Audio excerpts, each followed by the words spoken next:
Present మీ role నుంచి start చేద్దాం మనం. అంటే ఈ సీరీస్ నేను ఎందుకు స్టార్ట్ చేశానంటే బేసిక్‌గా మన కాలేజ్ స్టూడెంట్స్‌కి ఏమవుతుందనంటే వాళ్ళకి ఏం స్కిల్స్ నేర్చుకోవాలి, ఈ పర్టిక్యులర్ రోల్‌కి ఎలాంటి టెక్ స్టాక్ నేర్చుకోవాలి అని చాలా మంది కన్‌ఫ్యూజన్‌లో ఉంటున్నారు.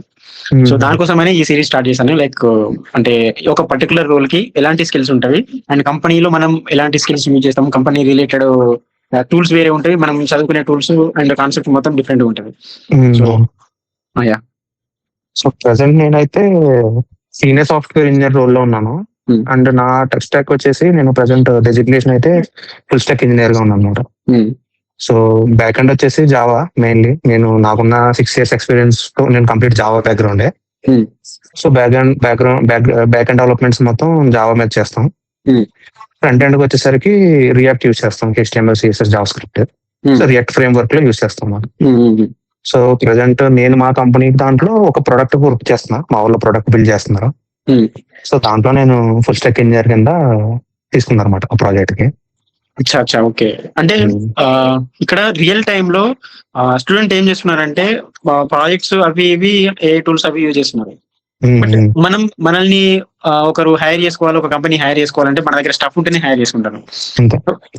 సో దానికోసం అనేది రియల్ టైమ్ లో కంపెనీలో మీరు ఏం చేస్తారు అని ఎగ్జాక్ట్ ఇది సో ఉంటాయి కదా అట్లా. రియల్ టైమ్ లో యాక్చువల్ గా వెబ్సైట్ డెవలప్మెంట్ ఉంటుంది మాక్సిమం. ఏ ప్రాజెక్ట్ కన్నా ఏదో మెయింటెనెన్స్ ఉంటుంది లేదా డెవలప్మెంట్ ఉంటుంది. లేదా కొన్ని మేబీ యాప్ డెవలప్మెంట్ కూడా ఉంటాయి, కొన్ని ఆండ్రాయిడ్ ఆర్ iOS. సో నీకు రియల్ టైమ్ స్కిల్స్ కావాలి అంటే ఫస్ట్ నీ బేసిక్స్ అనేది స్ట్రాంగ్ గా ఉండాలి. ఏ లాంగ్వేజ్ అయినా, సపోజ్ ఇప్పుడు జావా తీసుకుంటే జావా బేసిక్స్ స్ట్రాంగ్ గా ఉండాలి. ఫ్రేమ్ వర్క్ మన కలెక్షన్స్ ఉంటాయి కదా, సో కలెక్షన్స్ కూడా నువ్వు ఇండెప్త్ గా నేర్చుకోవాలి. సో ఇది back end part. Front end part కూడా అంతే. రియాక్ట్ లో సపోజ్ నువ్వు రియాక్ట్ సెలెక్ట్ చేసుకుంటే, సో రియాక్ట్ లో మన యూజర్ ఈ రిక్వెస్ట్ ఉంటాయి కదా, సో ఫ్రేమ్ వర్క్స్ ఏదైతే రౌట్ ఉంటాయో అవి ఉంటాయో, సో ఇవి పర్ఫెక్ట్ గా ఉండాలి. ఇప్పుడు నేను వచ్చేసరికి నా ప్రోడక్ట్ డెవలప్మెంట్ లో వచ్చేసరికి మేము ఏంటంటే మేజర్ గా ఒక వెబ్సైట్ అనేది డెవలప్ చేస్తాం ప్రెసెంట్. అది మా కంపెనీ ప్రోడక్ట్. సో ఇందులో మెయిన్ గా వచ్చేసి మనకి ఆబ్వియస్ గా డేటా అనేది మనకి క్రౌడ్ ఆపరేషన్స్ మీదే బేస్ అయి ఉంటుంది. ఏదైనా సరే, ఏదైనా నువ్వు డేటా ఇన్సర్ట్ చేస్తావు, లేదా డేటాను అప్డేట్ చేస్తావు, ఆ డేటాను డిలీట్ చేస్తావు, లేదా డేటాను రిట్రీవ్ చేసుకుంటావు. ఒకసారి సేవ్ చేసాక రిట్రీవ్ చేసుకుని డిస్ప్లే చేసుకుంటావు. ఆ వే ఆఫ్ డిస్ప్లే అనేది మారుతుంది. సో ఇది. సో కమింగ్ టు కొత్తగా నేర్చుకోవాలి, స్కిల్స్ కరెక్ట్ గా ఉండాలి అంటే ఏదైనా సరే ఒక టెక్ స్టాక్ అనుకుంటే, ఇప్పుడు బ్యాక్ అండ్ జావా అనుకున్నాం. సో జావాలో నీ బేసిక్స్ ని స్ట్రాంగ్ గా నేర్చుకోవడం, ప్రాక్టికల్ గా ఒక ప్రాజెక్ట్ ఏదో బిల్డ్ చేయడం. చిన్న ప్రాజెక్ట్ అయినా పర్లేదు. లెట్స్ సే నువ్వు టుడూ యాప్ కింద ఒక వెబ్సైట్ క్రియేట్ చేసిన చాలు. ఎందుకంటే అందులో మాక్సిమం అన్ని కవర్ అవుతాయి కాన్సెప్ట్స్ అన్ని. ఒక లిస్ట్ క్రియేట్ చేయడం, ఆ లిస్ట్ అప్డేట్ చేయడం, ఆ లిస్ట్ ని డిలీట్ చేయడం, ఆ లిస్ట్ నువ్వు రిట్రీవ్ చేసుకుని డిస్ప్లే చేయడం. సో నువ్వు ఎక్కడికి వెళ్ళినా ఓవరాల్ ద అప్లికేషన్స్ ఏం చూసుకున్నా డేటా మ్యానిపులేషన్ ఉంటది. డేటా మ్యానిపులేషన్ మించి ఏది ఉండదు. నువ్వు డేటా ఎలా ఇన్సర్ట్ చేస్తున్నావు, ఎంత ఎఫిషియెంట్ గా ఇన్సర్ట్ చేస్తున్నావు అన్నదే ఉంటది. ఎంత ఆప్టిమైజ్డ్ గా ఇన్సర్ట్ చేస్తున్నావు, నువ్వు గెట్ చేసుకున్నప్పుడు ఎంత ఫాస్ట్ గా నువ్వు తెచ్చుకుంటున్నావు ఆ డేటాని. మధ్యలో నెట్వర్క్ కాల్స్ ఏమన్నా రెస్ట్రిక్ట్ చేస్తున్నాయా, ఎంత వీలైతే ఇప్పుడు సపోజ్ 1 second లో తెచ్చేదాన్ని ఇంకా తక్కువలోకి ఎలా ఆప్టిమైజ్ చేసి తెచ్చుకుంటావు డేటాని. సో ఈ డేటా మ్యానిపులేషన్ మీద వర్క్ అవుతుంది ఏ వెబ్సైట్ అయినా, ఏ యాప్ అయినా, ఏదన్నా. సో బేసిక్స్ మటుకు స్ట్రాంగ్ గా ఉండాలి ఎవరికైనా. సో ఇప్పుడు కోడింగ్ అంటే ఇప్పుడు చాలా ఏజెంట్స్ వచ్చేసినాయి. ఇప్పుడు మనం ప్రాంప్ట్ ఇస్తే కోడ్ ఇస్తుంది, కానీ ఆ ఇచ్చిన కోడ్ నువ్వు కరెక్ట్ గా అది ఇచ్చిందా లేదా అన్నది నీకు తెలియాలి కదా. పెట్టి జస్ట్ కాపీ పేస్ట్ చేస్తే అవ్వదు. అవునంటే రీసెంట్ గా మన ఇన్స్టాగ్రామ్ లో ట్రెండ్ అవుతుంది ఏంటంటే క్లాడ్ కానీ గ్రావిటీ లాంటి టూల్స్ యూజ్ చేసి మేము వెబ్సైట్ డెవలప్ చేసాం, 5,000 చేసాం, 6,000 చేసాం. ఓకే, వాళ్ళ ప్రాబ్లమ్స్ వాళ్ళకు ఉండొచ్చు, వాళ్ళ స్టఫ్ వాళ్ళకు ఉండొచ్చు. బట్ అగైన్ వాళ్ళు టూల్స్ యూజ్ చేసేసరికి ఏమవుతుంది అంటే అక్కడ ఏం జరుగుతుంది, ఇంటర్నల్ గా ఏం జరుగుతుంది అనేది కొంచెం తెలియకపోవచ్చు నాన్ టెక్ వాళ్ళకి. అండ్ ఇక్కడ ఏంటంటే మనం ఫ్రేమ్ వర్క్స్ ఉంటాయి కదా, డిఫరెంట్ ఫ్రేమ్ వర్క్స్ ఉంటాయి కదా. ఒక పర్టికులర్ కంపెనీ ఒక ఫ్రేమ్ వర్క్ యూజ్ చేస్తే, ఒక పర్టికులర్ కంపెనీ అట్లా డిఫరెంట్ యూజ్ చేస్తే కదా.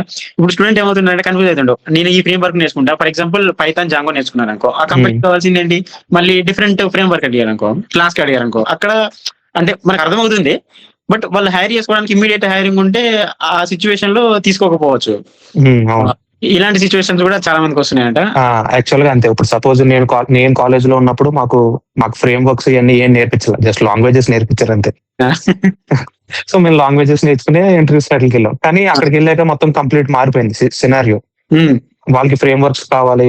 మనకు లాంగ్వేజ్ అనేది మన బేసిక్ అంతే. అవును. దాన్ని యూజ్ చేసుకుని ఏ ఫ్రేమ్ వర్క్ అన్నా బిల్డ్ అవుద్ది కాబట్టి. సో ఇంకా ఆ సిచ్యువేషన్ కి వచ్చేసరికి ఏమవుతుందంటే, ఏదర్ నువ్వు ఒక ఫ్రేమ్ వర్క్ ని నువ్వు ఫస్టే అనుకోవాలి. సపోజ్ ఇప్పుడు నేనున్న జావా బ్యాక్ ఎండ్, నేను జావా చేసుకుంటా. సో నాకు జావాలో నేను బాగా ఉన్నప్పుడు జావా బ్యాక్ ఎండ్ లో స్ప్రింగ్ బూట్ అని ఇవి ఉంటాయి. సో ఇవి నేర్చుకుంటాం. సో నీకు కాన్సెప్ట్స్ ఏంటనేవి కాన్సెప్ట్స్ సేమ్ ఉంటాయి. మీరు అవును. ఫ్రేమ్ వర్క్ లో ఇంప్లిమెంటేషన్ చేంజ్ అవుతుంది తప్ప కాన్సెప్ట్స్ అనేవి సేమ్ ఉంటాయి. ఇప్పుడు కొంతమంది ఏం చేస్తారు, ఇలా మన ఫ్రంట్ ఎండ్ లోనే నోట్ జేఎస్ గానీ, ఈ ఎక్స్ప్రెస్ జేఎస్ గానీ ఇవి వాడి బిల్డ్ చేస్తారు ఫ్రంట్ ఎండ్ లో. అవును. కానీ మాక్సిమం కంపెనీస్ అన్ని ఏంటంటే ఫ్రంట్ ఎండ్ కి జస్ట్ ఓన్లీ ఈ ఫ్రేమ్ వర్క్స్ రియాక్ట్ యాంగులర్ వాడతాయి. HTML, CSS, జావా స్క్రిప్ట్ ఈ నోట్ జేఎస్ మీద బిల్డ్ చేయడం. ఇలా మైగ్రేషన్ ప్రాజెక్ట్స్ వస్తాయి అన్నమాట.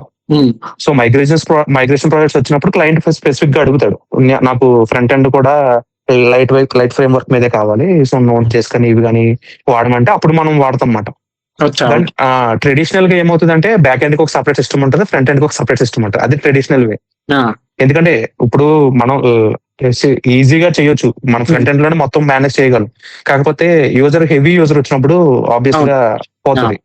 అంటే రావడం కానీ అలాంటివి అయితే అవుతాయి. సో జనరల్ గా ఈ కంపెనీస్ అన్ని ఏం చేసుకుంటుంటే హెవీ లిఫ్టింగ్ అంతా బ్యాక్ ఎండ్ లో పెట్టుకుంటాయి. ఫ్రంట్ ఎండ్ లో అంత హెవీ లిఫ్టింగ్ కోడ్స్ గానీ, అంత యూజర్ యూసేజ్ ఎక్కువ ట్రాఫిక్ ఎక్కువైనప్పుడు క్రాష్ అవ్వకుండా మ్యాక్సిమం ఏం చేస్తాయంటే code part, heavy lifting part, complications part అన్ని బ్యాక్ ఎండ్ లోనే పెట్టుకుంటాయి. ఎక్కువగా జావా వాడతారు ఇప్పుడు. అంటే పైథాన్, ఫ్లాస్క్, సి ఎక్కువ ఇప్పుడు వస్తున్నాయి. కానీ ట్రెడిషనల్ మన ఓవర్ ద పీరియడ్ అన్ని ఉన్న వెబ్సైట్స్ అన్ని కూడా ఎక్కువ జావానే.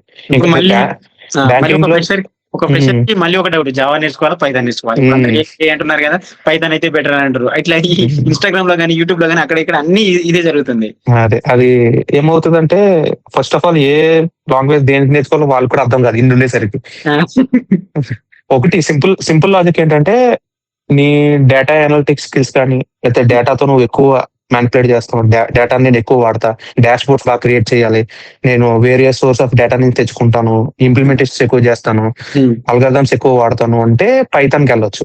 ఎందుకంటే పైథాన్ ఈజీ, ఏఎంఎల్ తో కానీ ఏఐతో కానీ ఇంటిగ్రేట్ చేయడం పైథాన్ ఈజీ. ఓకే. కాకపోతే అందులో కూడా లాజిక్ ఉంది. ఇప్పుడు నువ్వు పైథాన్ లో నేర్చుకున్నా, జావాలో నేర్చుకున్న బ్యాక్గ్రౌండ్ లో ఉండే ఎన్కాప్సులేషన్ అయినా, ఇంటిగ్రేషన్, ఈ ఇన్హెరిటెన్స్ అయినా ఒకటే ఉంటది. అసలు కోడ్ మారుతుంది, జస్ట్ లైన్స్ మారుతాయి. అవునవును. సో కాన్సెప్ట్ అనేది ఏదన్నా at the end of the day concept ఒకటే ఉంటుంది. సో రాసే వే ఆఫ్ రైటింగ్, ఈ సింటాక్సెస్ మారుతాయి. పైథాన్ ఏంటంటే కొంచెం నాకు పైథాన్ అంత తెలియదు, మామూలుగా తెలుసు, ఓవర్వ్యూ తెలుసు అంతే. కొంచెం ఈజీ రాయటం పైథాన్. జావాలో 10 lines రాసే కోడ్ మన పైథాన్ లో 1 line లోనే చేయొచ్చు. పైథాన్ ఎవరికి యూజ్ ఎక్కువ అవుతుంది అంటే మన డేటా సైడ్ ఉంటారు కదా, ఈ డేటా అనలిస్టులు, సో డేటా అనలిటిక్స్ చేసేవాళ్ళు, డేటాతో ఎక్కువ యూజ్ చేసే వాళ్ళు పైథాన్ యూజ్ అవుతుంది. ఎందుకంటే దాంట్లో కొంచెం ఈజీ నువ్వు డేటా మ్యానిపులేట్ చేయడం. ట్రెడిషనల్ ఈ వెబ్సైట్ డిజైనింగ్ కానీ, వెబ్ డెవలప్మెంట్ కానీ, ఈ యాప్ డెవలప్మెంట్ కానీ ఇవి చేసేవాళ్ళు జావా సైడ్ వస్తారు ఎక్కువ. అండ్ ఇంకోటి ఏంటంటే, మా రియల్ టైమ్ లో కంపెనీలో యూజ్ చేసే టూల్స్ అండ్ మన కాలేజ్ లో కానీ అక్కడ నేర్చుకునే టూల్స్ అని కొంచెం అసలు ఆల్మోస్ట్ డిఫరెంట్ ఉంటాయి. 90% యూజ్ చేసే టూల్స్ కి ఇక్కడ మనం యూజ్ చేసే టూల్స్ కి అసలు డిఫరెంట్ గా ఉంటది. సో మీరు రియల్ టైమ్ లో అంటే కాన్ఫిడెన్షియల్ కాకుంటే ఎలాంటి టూల్స్ యూజ్ చేస్తారన్న మీ కంపెనీలో? సో నేను ఈ ప్రెసెంట్ ఉన్న కంపెనీ వచ్చి ఆల్మోస్ట్ 4 years అవుతుంది. ఇప్పుడున్న ప్రెసెంట్ వర్కింగ్ కంపెనీలో నేను వచ్చినప్పుడు ఎజూర్ మీద వర్క్ చేశాను అనమాట. ఎజూర్ క్లౌడ్ మీద వర్క్ చేశాను. సో అందులో డిఫరెంట్ టైప్ ఆఫ్ టూల్స్ ఉంటాయి ఎజూర్ లో. ఈ లాజిక్ యాప్స్ అని, ఫంక్షన్ యాప్స్ అని ఇలా యూజ్ చేస్తాం. అందులో మళ్ళీ ఫంక్షన్ యాప్స్ లో మళ్ళీ అందులో వాడింది జావానే. మేబీ క్లౌడ్ లో యూజ్ చేశాను అంతే. ఇంప్లిమెంటేషన్ క్లౌడ్ లో చేసాం. ఓకే. కానీ దాని బ్యాక్గ్రౌండ్ అది వర్క్ అయ్యేదంతా మళ్ళీ జావా మీదే, కోడ్ రాయడం అన్ని జావా మీద రాసేవాళ్ళు. సో లాజిక్ యాప్స్ కూడా అంతే. సో లాజిక్ యాప్స్ ఏంటంటే మన వర్క్ ని అది సింప్లిఫై చేసేది అనమాట. జస్ట్ టాస్క్ కింద అది డివైడ్ చేసుకునేది. సో ఈ ఎజూర్ టెక్నాలజీస్ మీద వర్క్ చేశా ఈ కంపెనీకి వచ్చాక. తర్వాత ఇప్పుడైతే నేను చేసేది పక్కా traditional way, full stack development అనమాట. బ్యాక్ ఎండ్ ఏమో జావా కోడ్, ఫ్రంట్ ఎండ్ ఏమో రియాక్ట్. అంటే మనం ఎప్పటికప్పుడు అప్డేట్ అవుతా ఉండాలి. అంతే, అప్డేట్ అవుతా ఉండాలి, అడాప్ట్ అవుతా ఉండాలి. ఇప్పుడు సపోజ్ సినారియోస్ ఉంటాయి ఆఫీసెస్ లో, ఏ కంపెనీలో అయినా. నీకు ప్రాజెక్ట్ అయిపోతూ ఉంటది, 1 month లో అయిపోద్దో 2 months లో అయిపోద్దో చెప్తారు, బిల్లింగ్ అయిపోతుంది అని చెప్తారు. మనం బెంచ్ మీదకి వస్తాం, బెంచ్ మీదకి వచ్చిన తర్వాత నువ్వు లక్కీ ఎనఫ్ అనుకో, ఆల్రెడీ వర్క్ చేసిన దాని మీద నీకు ప్రాజెక్ట్ ఇస్తారు, ఆల్రెడీ ఈ టెక్ స్టాక్ మీద. లేదనుకో ఆపర్చునిటీ ఉంది, పైథాన్ మీద ఆపర్చునిటీ ఉంది, సింపుల్ గా చెప్తారు నువ్వు 1 week లో పైథాన్ నేర్చుకోవాలంట. నువ్వు అడాప్ట్ అవ్వాల్సిందే, తప్పదు. నువ్వు నేర్చుకుంటావు, నీ అటెంప్ట్ గా నువ్వు ఇంటర్వ్యూ ఇస్తావు. అయితే వెళ్ళండి గుడ్, అవ్వకపోతే వాళ్ళు మళ్ళీ వేరే ఆపర్చునిటీ చూస్తారన్నమాట, నీకు ఏం సెట్ అవుతుంది, వేరే ప్రాజెక్ట్స్ ఏమైనా ఉన్నాయా అన్నది. కానీ అడాప్టేషన్ అనేది డైలీ చేసుకోవాలి, స్కిల్ కూడా మనం రోజు మనం కూడా ఇంప్రూవ్ చేసుకోవాలి. ఇప్పుడు ఇంకా ఎక్కువైపోయింది, ఎందుకంటే ఏ వచ్చింది, ఏ వచ్చినాయి. సో ఇప్పుడు మనం చాలా ర్యాపిడ్ గా డెవలప్ అవ్వాలి. అండ్ ఒక సాఫ్ట్వేర్ జాబ్ కి ప్రిపేర్ అవ్వాలంటే డిఎస్ఏ అది ఏ రౌండ్, ఏదో ఒక రౌండ్ అయితే పడుతుంది. ఈ డిఎస్ఏ ని మనం రియల్ టైమ్ లో కంపెనీస్ లో ఎంతవరకు యూజ్ చేస్తాం అంటే, కొందరేమో 300-500 ప్రాబ్లమ్స్ సాల్వ్ చేస్తూ ఉంటారు, కొందరేమో జస్ట్ 100 ప్రాబ్లమ్స్ సాల్వ్ చేసి ఇంటర్వ్యూ క్రాక్ చేస్తారు. ఇలాంటి సినారియోస్ ఉంటాయి కదా, దాని మీద మీ ఒపీనియన్ ఏంటంటే? అంటే డిఎస్ఏ ఇప్పుడు నేను ప్రిపేర్ అయినప్పుడు అయితే డిఎస్ఏ లేదు, ఆబ్వియస్ ఒపీనియన్ నేను చెప్పాలంటే. నేను 2019 పాస్డ్ అవుట్. సో అప్పుడు ఉంది, ఈ అల్గారిథమ్స్ ఇవి ఉన్నాయి, కానీ ఇంత డిఎస్ఏ ఇంపార్టెన్స్ అప్పుడు లేదు. సో ఇప్పుడు నేను షిఫ్ట్ అవ్వాలన్నా డిఎస్ఏ నేను నేర్చుకోవాలి మళ్ళీ, అది పక్క రౌండ్ ఉంటుంది. డిఎస్ఏ రౌండ్ అనేది ఇప్పుడు పక్క కామన్ అది. సో ఈ డిఎస్ఏ అనేవి మన అప్లికేషన్స్ లో ఎక్కడ వాడతామంటే, కొన్ని సినారియోస్ ఉంటాయి. సపోజ్ ఇప్పుడు ఈ యూజర్ ట్రాఫిక్, సపోజ్ మన ఫ్లిప్కార్ట్, బిగ్ బిలియన్ డేస్ ఉంటాయి, ఎక్కువ యూజర్స్ అప్పుడు వస్తారు. జనరల్ గా ఆ వెబ్సైట్ ని ఎవ్రీడే 10,000 హిట్ చేస్తే, ఈ బిగ్ బిలియన్ డే లో లాక్స్ లో హిట్ చేస్తారు కదా. సో ప్రతి యూజర్ డౌన్ అవ్వకుండా వాడాల్సిన కొన్ని అల్గారిథమ్స్ ఉంటాయి, మన సర్వర్ అప్ చేయడం, సర్వర్ డౌన్ చేయడం. ఇప్పుడు కంటే క్లౌడ్ వచ్చింది కాబట్టి కొంచెం ఈజీ అయింది ఇవన్నీ. ఇప్పుడు మన ఎజూర్ క్లౌడ్ కానీ, ఏడబ్ల్యూఎస్ క్లౌడ్ కానీ, మన అందులో ఎలాస్టిక్స్ ఇవి ఉంటాయి అన్నమాట, అవి మనం కాన్ఫిగర్ చేసేస్తాం, అక్కడ ఇఫ్ కండిషన్స్ ఇచ్చేసుకుంటాం మనం. ఇప్పుడు 10,000 కంటే ఎక్కువ యూజర్స్ వచ్చినప్పుడు ఆటోమేటిక్ గా సర్వర్ ఎలాకేట్ చేయటం, ఆ యూజర్స్ అందులో స్టోర్ చేయడం, వాళ్ళని వెయిటింగ్ లో ఉంచడం, వాళ్ళకి డేటా ఇవ్వడం. 10,000 కంటే తక్కువ వస్తే యూజర్స్ ఇప్పుడు ఉన్న సర్వర్ యూజ్ చేసుకుంటాం. ఇలాంటి ఇఫ్ కండిషన్స్ తీసుకుని మనం ముందే కాన్ఫిగర్ చేసి పెట్టుకుంటాం. ఇప్పుడు క్లౌడ్స్ ఉన్నాయి కాబట్టి ఇప్పుడు మోస్ట్లీ అందరూ క్లౌడ్ మీదే, ఈ యూజర్ ట్రాఫిక్ అన్ని కూడా క్లౌడ్ మీదే చేసుకుంటారు. ఎందుకంటే మనం చేసే పని ఆల్మోస్ట్ 50% అదే చేస్తుంది, మనం ముందే కాన్ఫిగర్ చేసి పెట్టుకుంటాం. ఈజీగా ట్రాఫిక్ పెరిగినప్పుడు ఆబ్వియస్ గా సర్వర్ అప్ చేస్తుంది ఇంకో సర్వర్. సో ఈజీగా అవుతుంది. ఇంకా డిఎస్ఏ అంటే డిఎస్ఏ నేర్చుకోవాలి అందరూ. ఇప్పుడు ప్రెసెంట్ అందరూ అడుగుతున్నారు, ఫ్రెషర్ కూడా అడుగుతున్నారు. ఫ్రెషర్ ఉన్నప్పుడు మమ్మల్ని ఎవరు అడగలేదు అప్పుడు డిఎస్ఏ. జస్ట్ ఈ కొన్ని సార్టింగ్ టెక్నిక్స్ అడిగేవారు, బబుల్ సార్ట్ అని ఈ అడిగేవారు తప్ప. ఇప్పుడు డిఎస్ఏ నేర్చుకోవాలి. ఇప్పుడు మాత్రం అదే డెప్త్ అంటున్నారు ఇక. అదే ఇప్పుడు చాలా మంది అదే చూస్తాను, నేను ఇన్స్టాగ్రామ్ రీల్స్ కూడా చూస్తా. నేను రోజుకి 2 ప్రాబ్లమ్స్ సాల్వ్ చేశాను అంటాడు, నేను 100 లీడ్ కోడ్ చేశాను అంటాడు. చాలా ఉన్నాయి ఇప్పుడు. అంటే అది కాంప్లెక్స్ అప్లికేషన్స్ ఉంటాయి కొన్ని, మన వెబ్ డెవలప్మెంట్ లో వీటిలో కానీ కొన్ని కాంప్లెక్స్ సినారియోస్ ఉంటాయి అన్నమాట. సో అక్కడ యూజ్ చేస్తాం మేబీ డిఎస్ఏ. నేనైతే ఇప్పుడు వరకు యూజ్ చేయలేదు, సో చూడాలి. డిఎస్ఏ అంటే మనకి మాక్సిమం మేము చేసింది ఎజూర్ ఎక్కువ, నేను ఎజూర్ మీద ఎక్కువ వర్క్ చేశాను యాక్చువల్ గా. అందులో కూడా జావా బ్యాక్ ఎండ్ లో జావా నడుస్తుంది. సో క్లౌడ్ పరంగా కూడా నేను కొంచెం ఎక్కువ వర్క్ చేశాను అనమాట. ఆల్మోస్ట్ 2 years ఆ టూల్ మీద వర్క్ చేశాను, ఎజూర్ మీద. ఓకే. అయితే ఇంత కన్ఫ్యూజన్ లో ఏ వచ్చింది, ఏ టూల్స్ నేర్చుకోవాలి, ఏ ఫ్రేమ్ వర్క్ నేర్చుకోవాలనే అంత కన్ఫ్యూజన్ లో ఇంకా ఎగ్జామ్స్, మన కాలేజ్ ఉంటే ఎగ్జామ్స్, అసైన్మెంట్స్ అవి అవన్నీ, అంత ప్రెషర్ లో స్టూడెంట్ ఇప్పుడు యాజ్ ఎ ఫ్రెషర్ ఉన్నాడు అనుకోండి, అవన్నీ పక్కన పెట్టి నేను కొత్తగా నేర్చుకుందాం అనుకుంటున్నా అనే స్టూడెంట్ ఎట్లా స్టార్ట్ చేస్తే బాగుంటది? ఓకే, సో ఎట్లా అంటే ఫస్ట్ ఆఫ్ ఆల్ ఒక లాంగ్వేజ్ నువ్వు స్టిక్ అయితే అవ్వదు. ఫస్ట్ ఆఫ్ ఆల్ ఇప్పుడు నేను జావాయే నేర్చుకుంటా, నాకు పైథాన్ నేను నేర్చుకోను, బ్యాక్ ఎండ్ డెవలప్మెంట్ అంతా నేను జావా మీదే చేసుకుంటా, పైథాన్ నేర్చుకోను అంటే నీకు పైథాన్ తెలియాలి. అంటే ఎలా రాయాలో తెలిస్తే చాలు. నువ్వు నీ డెవలప్మెంట్ అంతా నువ్వు జావాలో చేసుకోవచ్చు, ఎలాగైనా చేసుకోవచ్చు. కానీ ఒక ఆపర్చునిటీ పైథాన్ మీద వచ్చింది అనుకో, నీకు పైథాన్ రాయటం లేదా సింటాక్స్ తెలియలేదు అనుకో, అక్కడ నువ్వు ఆపర్చునిటీ మిస్ అవుతావు కదా. ఆబ్వియస్ గా నువ్వు ఫస్ట్ రోజే నిన్ను ఎవరు డైరెక్ట్ గా రాకెట్ బిల్డ్ చేయమని అడగరు ఎవరు, ఫ్రెషర్ కాబట్టి. ఎక్స్పీరియన్స్డ్ అంటే ఆబ్వియస్ గా వాళ్ళు వెళ్ళే ఫీల్డ్ ఎలా ఉంటుంది, ఎక్స్పీరియన్స్డ్ కి ఆల్రెడీ వాళ్ళు ఏదైతే వర్క్ చేస్తారో దాని మీదే వాళ్ళు ఇంకొక ఆపర్చునిటీ అనేది చెక్ చేసుకుంటారు, అంతేకాని కంప్లీట్ గా న్యూగా తీసుకోరు కదా. సో ఫ్రెషర్ అనేవాడు ఏంటంటే మనం రెడీ టు వర్క్ మాట. వాళ్ళు ఏమి ఇచ్చినా మనం చేయగలము అని జస్ట్ వాళ్ళకి మనం చూపించగలిగితే చాలు ఇంటర్వ్యూలో. సపోజ్ వాడికి ఏం ప్రశ్న వస్తుంది అంటే, సపోజ్ నీకు జావా బాగా వచ్చు కానీ వాడు పైథాన్ కోసం చూస్తున్నాడు. వాడికి నువ్వు ముఖం మీద నేను పైథాన్ రాయలేను, నేను చేయలేను అని చెప్పలేను, చెప్పకూడదు కూడా. సో నేను ఇంత స్ట్రాంగ్ గా ఉన్నా జావాలో, నాకు జస్ట్ 1 or 2 weeks టైం ఇస్తే నేను పైథాన్ లో కూడా ఇంతే ఇంప్రూవ్మెంట్ చేయగలను అనేది నువ్వు చూపించుకోగలగాలి. సో అలాగొకటి ఏదన్నా ఒక బ్యాక్గ్రౌండ్, ఒక బ్యాక్ ఎండ్ మనకి ఒక లాంగ్వేజ్ పర్ఫెక్ట్ గా ఉండాలి. మనం ఏదైతే జావా ఆర్ పైథాన్ అది నీ ఇష్టం, అది నువ్వు వెళ్ళే పాత్ బట్టి, నువ్వు తీసుకునే కోర్స్ బట్టి తీసుకోవచ్చు. సపోజ్ ఇప్పుడు సిఎస్సి ఐటీ వాళ్ళు ఉన్నారు అనుకో, వాళ్ళు ఆబ్వియస్ గా జావా, C++ ఈ బాగా నేర్చుకుంటారు. ఈ ఏఐలు, ఏఎంఎల్, డేటా సైన్స్ వీళ్ళు ఏంటంటే వీళ్ళు పైథాన్ సైడ్ ఎక్కువ వెళ్తాం. వాళ్ళకి ఏంటంటే వాళ్ళ కరికులం అలా ఉంటుంది. సో అలా అయినా పర్లా, పైథాన్ ఏదైనా బ్యాక్ ఎండ్ వచ్చేసరికి ఒక లాంగ్వేజ్ అనేది నువ్వు పర్ఫెక్ట్ గా నేర్చుకోవాలి. సో ఫ్రంట్ ఎండ్ వచ్చేసరికి చాలా ఉన్నాయి. ఇప్పుడు రియాక్ట్, యాంగులర్, Vue.js అని ఇలా చాలా ఉన్నాయి. కానీ దేనికైనా కానీ మనకు బ్యాక్గ్రౌండ్ ఉండేది HTML, CSS, జావా స్క్రిప్ట్. అవును.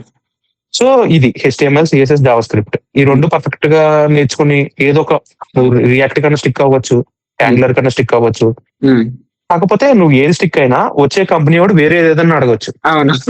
ఇప్పుడు నువ్వు రియాక్ట్ నేర్చుకున్నావు, బ్యాక్ ఎండ్ లో జావా నేర్చుకున్నావు, వాడు బ్యాక్ ఎండ్ నాకు జావా ఓకే కానీ నాకు నువ్వు యాంగులర్ మీద వర్క్ చేయాలంటాడు. సో మనం ఏంటంటే అక్కడ కొంచెం ప్రొయాక్టివ్ గా ఉండి బాగా ఒక 1 or 2 weeks లో మనం పికప్ అయ్యి మనం నేర్చుకుని చెయ్యాలి అంతే. ఇప్పుడు అందరూ ఇప్పుడు 99% మాక్సిమం వాళ్ళ చేసిన బీటెక్ లో చేసిన రావు ప్రాజెక్ట్ అసలు. డిఫరెంట్ ఏజ్ ఉంటాయి. వచ్చినోడు లక్కే, ఏదైతే చదివాడో అదే వచ్చింది. ఇప్పుడు జావా బ్యాక్ ఎండ్ లో, ఫ్రంట్ ఎండ్ లో రియాక్ట్ నేర్చుకున్నాడు, 4 years అదే చేశాడు, వాడికి లక్కీగా ప్రాజెక్ట్ కూడా అదే వచ్చింది. కానీ అందరికి అలా జరగదు మాట. సంథింగ్ ఏదో మిస్ మ్యాచ్ అవుతుంది. కొంతమంది అయితే, మా ఫ్రెండ్స్ అయితే కొంతమంది డైరెక్ట్ గా టూల్స్ ఇవన్నీ ఇంకా జావా ఏమి లేవు, ఇంకా డైరెక్ట్ టూల్స్ పేసే వాళ్ళు కూడా ఉన్నారు. ఇంకా ఈ పెగా ఇవన్నీ ఉంటాయి కదా, పెగా, సేల్స్ ఫోర్స్ ఉంటాయి కదా. సో వాటితో ఏంటంటే ఆ టూల్స్ ఏంటంటే కొంచెం ఈ నాలెడ్జ్ సరిపోతుంది. మన జావా గానీ కోడింగ్ నాలెడ్జ్ లైట్ గా ఉంటే చాలు, ఎక్కువ అవసరం. టాపిక్స్ అన్ని బాగా తెలిసి ఇంప్లిమెంటేషన్ తెలిస్తే చాలు. అది లోపల టూల్స్ వేరే ఉంటాయి, CRM టూల్స్ అని అంటారు అనమాట. సో అవి ఏంటంటే ఈ మన బేసిక్స్ ని తీసుకుని లోపల డ్రాగ్ అండ్ డ్రాప్స్ ఉంటాయి. కాంపోనెంట్స్ డ్రాగ్ చేయడం, కాంపోనెంట్స్ ఇంప్లిమెంట్ చేయడం ఉంటాయి. అవి ఈజీయే కొంచెం.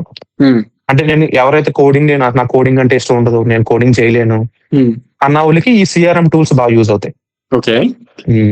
మళ్ళీ అవి కూడా మనకి బయట బాగున్నాయి ఓపెనింగ్స్ కూడా. సేల్స్ ఫోర్స్ గానీ, పెగా గానీ అవి కూడా ఓపెనింగ్స్ బాగున్నాయి. ఓకే. ఓకే. అండ్ ఇది అందరికి ఉండే క్వశ్చన్ అన్న ఏంటంటే, ఇప్పుడు ఏ వచ్చింది జస్ట్ నాన్ ఐటీ వాళ్ళ అయినా కానీ ప్రాంప్ట్ ఇస్తే అట్లా వెబ్సైట్ బిల్డ్ అయిపోతుంది. ఇలాంటి సిచ్యువేషన్ లో సిహెచ్సి వాళ్ళ, ఐటీ వాళ్ళ, సిఎస్సి వాళ్ళ పరిస్థితి ఏంది అని ఒక కన్ఫ్యూజన్ ఉంటది. దీని మీద అంటే ఏఐ రిప్లేస్ చేస్తుందా, చేస్తే ఎలాంటి పార్ట్ చేస్తుంది, చేయకుంటే ఈ పార్ట్ని అసలు రీప్లేస్ చేయలేదు అనేది ఏమైనా ఉంటుంది? ఏ రీప్లేస్ చేస్తుందా అంటే చేస్తది. ఇప్పుడు సపోజ్ ఎంత వరకు చేస్తుంది అన్నది కూడా మనకి, అది కూడా ఇప్పుడు ఎవాల్వింగ్. ఏ కూడా కంప్లీట్ గా దానంతట అది డెసిషన్స్ తీసుకునేది అంత లేదు కదా ఇప్పుడు. సో రీప్లేస్ చేస్తుందా అంటే ఇప్పుడు ప్రెసెంట్ స్టార్ట్ అవుతుంది అది. మేము ఇండస్ట్రీలో మేమేమనుకుంటున్నాం అంటే ఈ కంప్లీట్ డెవలపర్స్ రీప్లేస్ చేయడానికి ఆల్మోస్ట్ 5 to 7 years పడుతుందని మేము అనుకుంటున్నాం. ఓకే. సో ఎంత రీప్లేస్ చేసినా హ్యూమన్ ఇంటర్వెన్షన్ అనేది ఉండాలి పక్కా.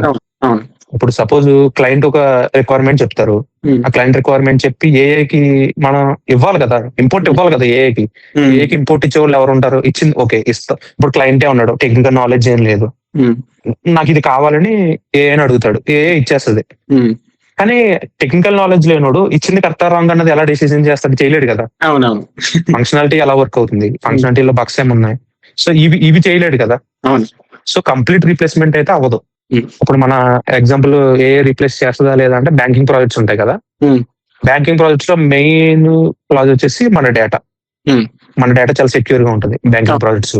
సో క్లయింట్స్ కానీ, ఈ యూజర్స్ కానీ, వీళ్ళు కానీ మన డేటాని ఒక ఎక్స్టర్నల్ సోర్స్ కి ఇవ్వడానికి ఇష్టపడరు. మన డేటా ఇప్పుడు సపోజ్ బ్యాంకింగ్ నేను అనుకోవటం బ్యాంకింగ్ ప్రాజెక్ట్స్ లో ఏ రీప్లేస్ చేయడం కొంచెం కష్టం. కాన్ఫిడెన్షియల్ కాబట్టి సో కష్టం. అంటే కంప్లీట్ గా ఏ అనేది రీప్లేస్ చెయ్యదు. సపోజ్ మేబీ వర్క్ ఫోర్స్ అనేది టీమ్స్, మైక్రో టీమ్స్ అవుతాయి తప్ప, అంటే ఇప్పుడు 10 మంది పనిచేసే టీము 2 members 3 members టీమ్ అవుతారేమో గానీ కంప్లీట్ గా ఎరాడికేట్ అయితే చేయదు. అంతే. సో ఎందుకంటే అప్పుడు మనం ఏం చేయాలి అన్నది, ఇప్పుడు 10 మందిలో ముగ్గురులో మనం అవ్వాలి అంటే మనం ఎంత పర్ఫెక్ట్ గా ఉందా, అదే ఎంత నేర్చుకోవాలి, మనం ఎంత ప్రొయాక్టివ్ గా నేర్చుకోవాలి అన్నది అప్పుడు ఇంకా మనం చూసుకోవాలి ఇంకా అంతే. అంతే. సో ఫైనల్ గా ఒక స్టూడెంట్ కి, ఒక ఫ్రెషర్ బీటెక్ స్టార్ట్ అవుతుండు, ఆ స్టూడెంట్ కి ఒక సజెషన్ ఇవ్వాలనుకుంటే ఎలాంటి సజెషన్ ఇస్తారు? కరెక్ట్ గా స్టార్ట్ అవుతున్న స్టూడెంట్ కి అంటే ఫస్ట్ ఆఫ్ ఆల్ నువ్వు ఎప్పుడు ఎప్పుడు ఫ్రీగా ఉంటే అప్పుడు, లేదా నీకు టైం దొరికినప్పుడు డైలీ ఎంతో కొంత ఈ లాంగ్వేజ్ అనేది, మన ఏదో ప్రోగ్రామింగ్ లాంగ్వేజ్ అనేది నువ్వు నేర్చుకోవడానికి ట్రై చేయాలి. నేర్చుకోవడం అంటే థియరీ చూసి వదిలేయటం కాదు, జస్ట్ ఆ కాన్సెప్ట్ ఇంప్లిమెంట్ చేయగలిగితే చాలు. అండ్ అండ్ ప్రతి సెమిస్టర్ కి అట్లీస్ట్ మనం ఒక మినీ ప్రాజెక్ట్ అన్నా చేసుకుంటే సరిపోతుంది. పెద్ద పెద్ద ప్రాజెక్ట్ వస్తుంది, జస్ట్ క్యాలిక్యులేటర్ అని, లేదా టు డూ యాప్ అని, లేదా వెదర్ ఏపీఎస్ యూస్ చేసుకుని వెదర్ డిస్ప్లే చేయటం డైనమిక్ గా, ఇలాంటి చిన్న చిన్న చేసినా చాలు. ఎందుకంటే ఎంత పెద్ద అప్లికేషన్ అయినా వర్క్ అయ్యేది ఈ ప్రెడ్ ఆపరేషన్స్ మీదే, క్రియేట్, డిలీట్, అప్డేట్, రీడ్. ఎంత పెద్ద అప్లికేషన్ అయినా చూడు, మన ఫోన్ అయినా ఏదైనా వర్క్ అయ్యేది ఈ బేసిక్ 4 ఆపరేషన్స్.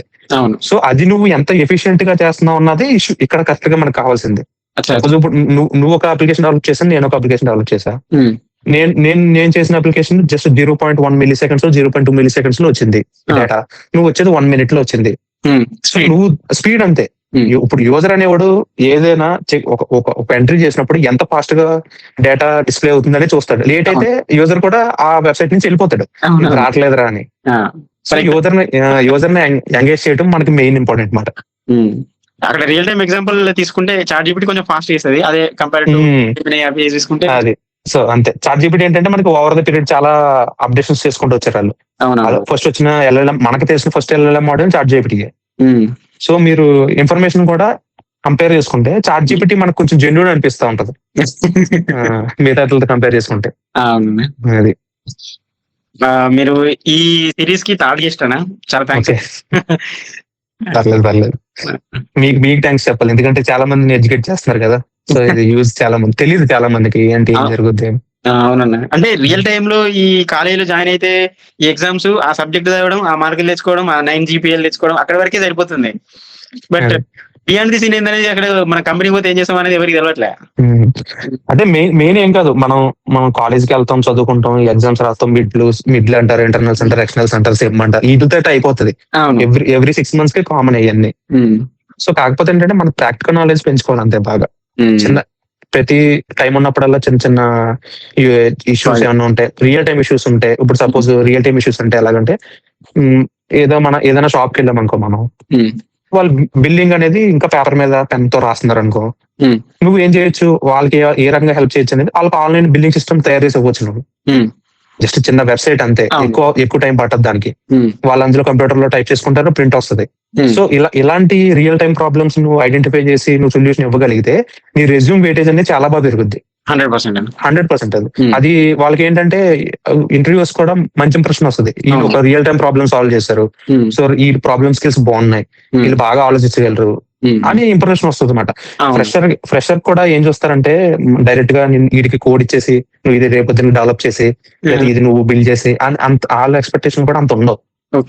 మెయిన్ గా ఎక్స్పెక్టేషన్ చూసేది ఏంటంటే కమ్యూనికేషన్ కూడా బాగా చూస్తారు, వీడు కమ్యూనికేట్ చేయగలడా లేడా. ఎందుకంటే నువ్వు వెళ్ళే ప్రాజెక్ట్ లో అమెరికన్ ఉండొచ్చు, కెనేడియన్ ఉండొచ్చు, వేరే వాళ్ళు కూడా ఉండొచ్చు. సో నువ్వు ఎంత ఎఫెక్టివ్ గా కమ్యూనికేషన్ చేస్తున్నావు అన్నది అది చూస్తారు. 2, నువ్వు తినకి ఏదైనా రాంది ఇచ్చినా తిన చేయగలడా లేడా, నేర్చుకోగలడా లేడా అన్నది చూస్తారు. మిగతాదంతా నాలెడ్జ్, ఈ కోడింగ్ స్కిల్స్ దానిపైన ఏదన్నా నువ్వు చేయగలగాలి ఫస్ట్. వాడు ఇంటర్వ్యూ వెళ్ళగానే ఓకే వీడు పర్లేదు, వీడికి రాకపోయినా నేర్చుకొని చేస్తాడు అన్న ఇంప్రెషన్ నీకు తెప్పించుకోవాలి. అది వీడు క్విక్ గా లీవ్ చేస్తాడు, వదిలేస్తాడు అలా అనిపించుకోకూడదు మనం. మనకు వచ్చింది మనం కాన్ఫిడెంట్ గా ప్రజెంట్ చేస్తాం. నాకు ఇది వచ్చు, నేను ఇంతవరకు చేయగలను అన్నది కాన్ఫిడెంట్ గా చెప్పాలి. రాంది కూడా నాకు ఇది రాదు అని డైరెక్ట్ గా చెప్పడం కంటే, నేను ఆ ఏరియాలో ఎక్స్పీరియన్స్ చేయలేదు, ఇప్పుడు వరకు చేయలేదు, నేర్చుకుంటా అని చెప్పాలి. డైరెక్ట్ గా నువ్వు చెప్పకుండా అంతే. అండ్ రియల్ టైమ్ లో మొన్న రీసెంట్ గా ఒక అతను ఇంటర్వ్యూ అటెండ్ అయ్యాడు. నేను కూడా సేమ్ కంపెనీకి వెళ్తే ఏమైందంటే, అక్కడ ఫస్ట్ రౌండ్ ఇంటర్వ్యూ చేసినారు, first round qualified. Second round అంటే అసెస్మెంట్ పెట్టారు. ఈ ప్రాబ్లం ఇస్తా, ఈ ప్రాబ్లం సాల్వ్ చేయి, ఇక్కడ కూర్చో, నీకు ల్యాప్టాప్ ఇస్తా, అన్ని ఇస్తా, ఇక్కడ కూర్చొని చెయ్యి, 1 గంట టైం ఇస్తా నీకు అని చెప్పినారు. షాక్ అరే ఇంటర్వ్యూ అయిపోయిన తర్వాత మళ్ళీ ఇదేంటి అని. లేదు ఇప్పుడు యాక్చువల్ గా అంటే ఫస్ట్ రౌండ్ అనేది టెక్నికల్ స్కిల్స్ జస్ట్ అనలైజ్ చేస్తారు మనల్ని, వీడికి ఎంత వరకు వచ్చు అన్నది. సో సెకండ్ రౌండ్ అనేది అసెస్మెంట్ రౌండ్. ఆబ్వియస్ గా ఫ్రెషర్స్ కి అయితే పక్కాగా అసెస్మెంట్ రౌండ్ ఉంటుంది, ప్రతి ఫ్రెషర్ కి ఉంటుంది. ఫ్రెషర్స్ కి ఎక్స్పీరియన్స్డ్ ఉండదు. ఎక్స్పీరియన్స్ కి అసెస్మెంట్ రౌండ్స్ ఎప్పుడు వస్తాయంటే ప్రొడక్ట్ బేస్ కంపెనీకి వెళ్ళినప్పుడు, హయ్యర్ ప్యాకేజెస్ కి వెళ్ళినప్పుడు అసెస్మెంట్స్ అనేవి వస్తాయి. ఫ్రెషర్ కి మటుకి పెద్ద అప్లికేషన్స్ ఏం బిల్డ్ చేయాల్సిందా, సింపుల్ అప్లికేషన్స్. కానీ నువ్వు బిల్డ్ చేసిన దాంట్లో నేను ఎక్కడ పాయింట్ ఆఫ్ వ్యూ చేసినా అది నువ్వు చేయగల, అది చెప్పగలగాలి. అలా నేర్చుకుంటే చాలు అన్నమాట, చిన్న అప్లికేషన్ అయినా. ఓకే ఓకే, అంటే ఈ పర్టికులర్ దాని మీద క్వశ్చన్ వస్తే ఆన్సర్ చేసేలా ఉండాలి. అంతే, ఆన్సర్ చేసేలా ఉండాలి అంతే. కాపీ పేస్ట్ చేస్తే అదే సింపుల్ గా ఎలా అడుగుతారంటే ఇంటర్వ్యూలో, నువ్వు ఈ వెబ్సైట్ డెవలప్ చేసావు కదా, నాకు ఈ లోగో వద్దు, ఈ లోగో తీసి నేను ఇచ్చే లోగో పెట్టంటాడు ఇంటర్వ్యూ. మనం పెట్టాలి అక్కడ. మనం అక్కడ ఏ టూల్ వాడలేం, అంతే కదా. ఆ లోగోలో ఏ టూల్ వాడలేం. మనకు తెలియాలి అసలు ఆ లోగో కాంపోనెంట్ ఎక్కడ పెట్టాం, ఏ పేజ్ లో పెట్టాం, సో ఆ లింక్ ఎక్కడ మార్చాలి, అది మనకు తెలియాలి అన్నమాట. అలా అంత ఆ నాలెడ్జ్ ఉంటే చాలు, మాక్సిమం ఫ్రెషర్ గా సరిపోతాయి. ఓకే అన్న, థ్యాంక్స్ అన్న.